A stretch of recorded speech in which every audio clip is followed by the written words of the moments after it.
નમસ્કાર દર્શક મિત્રો, એસડી ન્યૂઝ ગુજરાતી ચેનલ પર આપનું સ્વાગત છે અને હું આપની સાથે વૈશાલી પોબારુ કરીશું નજર આજના સમાચાર પર। અંકલેશ્વરની અંધાડાની અક્ષરદીપ સ્કૂલમાં બાકી ફી મુદ્દે વિદ્યાર્થીને શાળામાં બેસવા દેવામાં આવ્યો ન હોવાના આક્ષેપ સાથે આપનો હોબાળો। અંકલેશ્વરમાં આવેલી છે અક્ષરદીપ સ્કૂલનો વિવાદ સામે આવ્યો છે। બાકી ફીના મુદ્દે વિદ્યાર્થીને શાળામાં બેસવા દેવામાં ન આવ્યો હોવાના આક્ષેપો કરવામાં આવ્યા છે। આમ આદમી પાર્ટી દ્વારા હોબાળો મચાવાયો છે। શાળા સંચાલકોએ તમામ આક્ષેપો ફગાવ્યા છે। વિગતવાર જાણીએ તો અંકલેશ્વરના અંધાડા ગામની અક્ષરદીપ સ્કૂલમાં ધોરણ 3માં અભ્યાસ કરતા બાળકના પરિવારની આર્થિક સ્થિતિ સારી ન હોવાથી ફી નહીં ભરતા છેલ્લા 3 વર્ષથી સ્કૂલમાં બેસવા નહીં દેવામાં આવ્યો હોવાના આક્ષેપો કરવામાં આવ્યા છે। સાથે જ ફી ન ભરાય ત્યાં સુધી લિવિંગ સર્ટિફિકેટ પણ ન અપાયું હોવાના આક્ષેપ થયા છે। આ અંગેની જાણ આમ આદમી પાર્ટીના જિલ્લા પ્રમુખ પિયુષ પટેલ, અંકલેશ્વર હંસોટના પ્રમુખ નીતિન વસાવા અને સાથે આગેવાનોને થતાં તેઓએ સ્કૂલ ખાતે પહોંચી સંચાલકોને રજૂઆતો કરી હતી અને ભારે હોબાળો મચાવ્યો હતો। રજૂઆતને પગલે સંચાલકોએ બાળકનું એલસી આપવાની ખાતરી આપતા મામલો શાંત પડ્યો હતો।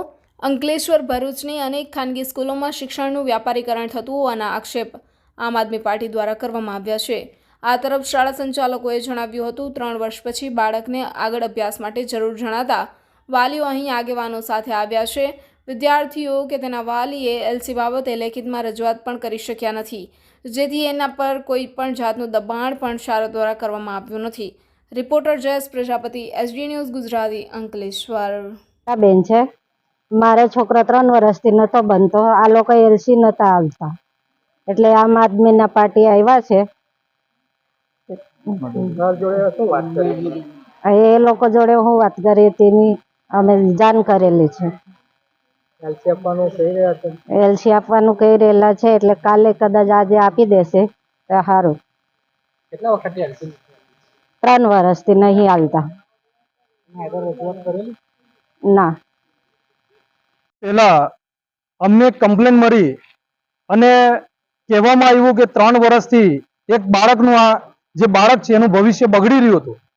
આજે જે અક્ષરદીપ જે સ્કૂલ છે એ સ્કૂલ ખાતે આમ આદમી પાર્ટીના ભરૂચ અને અંકલેશ્વરના તમામ આગેવાનો અહીંયા આવેલા છે। ત્યારે જાણવા મળ્યું કે 3જા ધોરણમાં 2જા ધોરણની અંદર જ્યારે છોકરો ભણતો હતો ત્યારે કંઈક ફી ના ભરી શક્યા, જેના અભાવે છોકરાને બહાર બેસાડવામાં આવ્યો એક્ઝામના સમયમાં। ત્યાર પછી છોકરાને સ્કૂલમાં આવવાથી બંધ કરાવવામાં આવ્યો। સ્કૂલમાં બંધ કર્યો અને 3 વર્ષ થઈ ગયા। 3 વર્ષથી એનું એલસી પણ આ લોકોએ આપ્યું નથી સ્કૂલની ફી ના ભરવાના કારણે, જેના કારણે 3 વર્ષથી આ બાળકનું ભવિષ્ય બગડી રહ્યું હતું। જેવી જાણ થઈ આજે અમે અહીંયા સ્કૂલ પર આવ્યા છે ત્યારે પ્રિન્સિપાલ અને સ્કૂલના ટ્રસ્ટી દ્વારા બાંહેધરી આપવામાં આવી છે કે આવતીકાલે આનું જે એલસી છે એ એલસી આપી દેવામાં આવશે। પરંતુ આવી ભરૂચની અંદર જે પ્રાઇવેટ સ્કૂલો જે ચાલી રહી છે, જે ઇંગ્લિશ મીડિયમ સ્કૂલો ચાલી રહી છે, જેને શિક્ષણને એક ધંધો બનાવી દીધો છે, એ તમામ લોકોના વિરુદ્ધની અંદર અમે આવી એક મોરચો ઉપાડીશું અને આ સ્કૂલના વિરુદ્ધમાં પણ જિલ્લા શિક્ષણ અધિકારીને ડીઓ ઓફિસની અંદર અમે જે કંઈ પણ આગળની કાર્યવાહી કરવાની થશે એ પણ અમે કરીશું।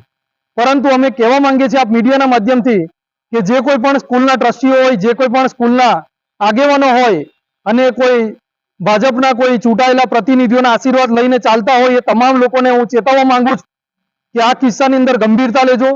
જો સ્કૂલની અંદર કોઈ ફી બાકી હશે અને કોઈ જો બાળકનું ભવિષ્ય બગડતું હશે તો આમ આદમી પાર્ટી એને સાખી લેવામાં નહીં આવશે અને એ લોકોના વિરુદ્ધની અંદર કોર્ટની કાર્યવાહી કરવાની થશે તો પણ અમે કરીશું। સંસ્થાપતિ યોગેશભાઈ બોલું છું। હાલમાં જે વાલી અને જે પક્ષોને લઈને અહીંયા હાજર થયા હતા એ વાલીએ કેટલા સમયથી એના વિદ્યાર્થીને ખૂબ ફી બાકી હતી। અમે વિદ્યાર્થીને ફીમાંથી કોઈ પણ વિદ્યાર્થીને અમે પરીક્ષામાં બેસવા દેવામાં આવશે નહીં એવું અમને રોકી શકતા નથી। ખૂબ ફી બાકી હતી અને આ વાલી 3 વર્ષ સુધી 3 વર્ષ પછી અત્યારે એલસી લેવા માટે જ્યારે વિદ્યાર્થીને આગળ ભણવાનું થયું ત્યારે એલસી લેવા માટે 3 વર્ષ પછી અત્યારે અહીંયા અમારી સંસ્થા પ્રાપ્ત થયા હતા। બરાબર, અમે એલસી આપવાની ના પાડી નથી। અત્યારે 3 વર્ષ સુધી કોઈ પણ વિદ્યાર્થીને એલસી અમે રોકી નથી અને આ વિદ્યાર્થી 3 વર્ષ પછી 3 વર્ષની અંદર આ વિદ્યાર્થીએ અમને લેખિતમાં એલસી મેળવવા માટે કોઈ અરજી પણ કરેલ નથી। બરાબર, હજુ અરજી કરીએ તો અમે એલસી મૂકી ના શકીએ ને। અમે એલસી આ વિદ્યાર્થીને ક્યાંથી આપી દીધી પણ આ વિદ્યાર્થીની ફી બાકી છે વારંવાર કહેવા છતાં ફી આ લોકોએ ભરી નથી. બરોબર, અમે કોઈ પ્રકારની એલસીનું રોકાણ કરવા માટે એના માટે કોઈ પ્રકારનું વાલીને ડિમાન્ડ કરી નથી. બરોબર, અને આ પ્રમાણે આજે વાલીને બધા બહારના વ્યક્તિઓ જે પાર્ટીઓને લઈને આવ્યા હતા એ ખોટું છે. સંસ્થાની બદનામી ખોટી કરે છે આ રીતે. અમારી સંસ્થા તો હાલમાં પણ ખૂબ વિદ્યાર્થીઓની ફી બાકી છે, છતાં બી અમે એન્યુઅલ એક્ઝામ લઈએ છીએ, બધી પરીક્ષાઓ લઈએ છીએ. પ્રાઇવેટ સંસ્થા છે, પરીક્ષા જ્યારે આવે ફી બાકી હોય તો સંસ્થાએ વાલીને આપી શકે. વાલીએ સમજીને સહકાર આપવો જોઈએ, આ પ્રમાણે વૃત્તિ કરવી જોઈએ નહીં. ના ના ના, અમે કોઈ પણ વિદ્યાર્થીને એન્યુઅલ અમે ભવિષ્ય બગાડવા માટે નથી, અમે વિદ્યાર્થીનું ભવિષ્ય સુધારવા માટે. તો પણ વાલીને શું છે કે ફી વધુ બાકી હોય, વાલીને નોટિસ મળે એટલે વાલી પોતે જ એના વિદ્યાર્થીઓને શાળામાં મોકલવાનું બંધ કરી દે છે ફીના કારણે. નથી શાળામાં એ લોકો આવીને મળી શકે.